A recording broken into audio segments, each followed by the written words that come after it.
Explosion is just the latest crisis to strike Lebanon and its capital city. Widespread protests erupted this year in response to decades of government dysfunction.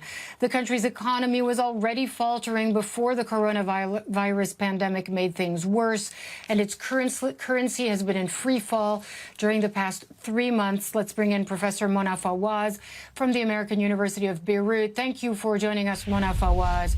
First of all, I want to ask you if you're okay, if your friends, loved ones, family members, I hope no one was hurt. Thank you. Yes, thank you. Luckily, we are physically safe at home. It was frightening. We had glass fly, but luckily we physically escaped. We have lots of friends in the hospitals. Some of my kids' classmates at school have lost parents. So it's absolutely an awful moment. Yeah, and tell us how we're 24 hours after this horrendous, massive explosion. How are people trying to cope? There's been a lot of solidarity, really impressive solidarity. Yesterday, after the explosion, we had to collect glass from our house and sort of reassure the kids. By 10 p.m., 3-4 hours after the explosion, when I finally found the time to head to the hospital to donate blood because they were asking for more blood, they were already full. Like everyone was trying to contribute as much as they could so that they can make a difference. We spend the morning cleaning our labs here in the university. There's enormous damage in the research labs, in the libraries, everywhere. So we spend the morning cleaning our labs, trying to get things back in function so we can see how we can contribute. And then we went over to help friends. Those who were not directly affected were carrying brooms and sweeping the streets.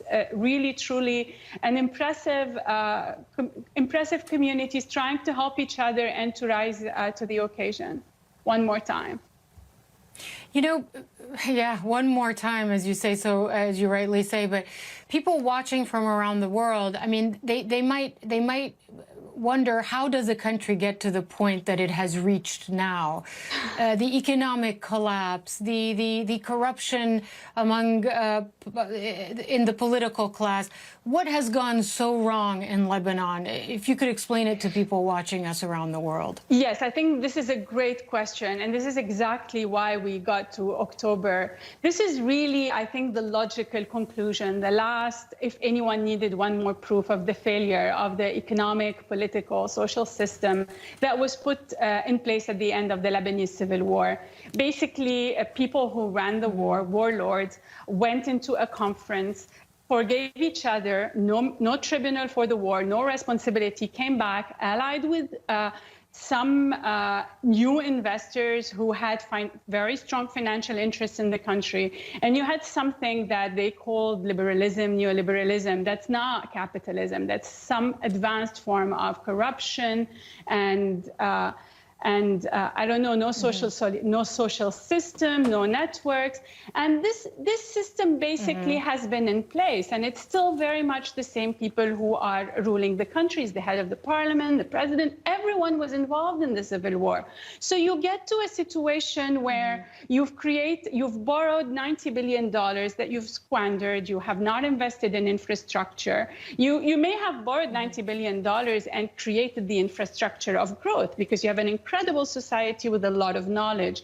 But instead, what you've done is the infrastructure is deteriorating, electricity is coming less and less. So when you look back and you say, what have they done? Basically, what is needed is a serious change of the way in which the country is governed. And that requires accountability, and that's exactly what everyone is asking for. Yeah, I mean, nobody has a crystal ball, but I can predict that once people dust themselves off, they'll be out in the street again. They'll be angry and they'll demand change, as they have demanded for months now. Thank you so much, Mona Fawaz, for joining us on this difficult day for your country and your city. Thank you for having me. It's not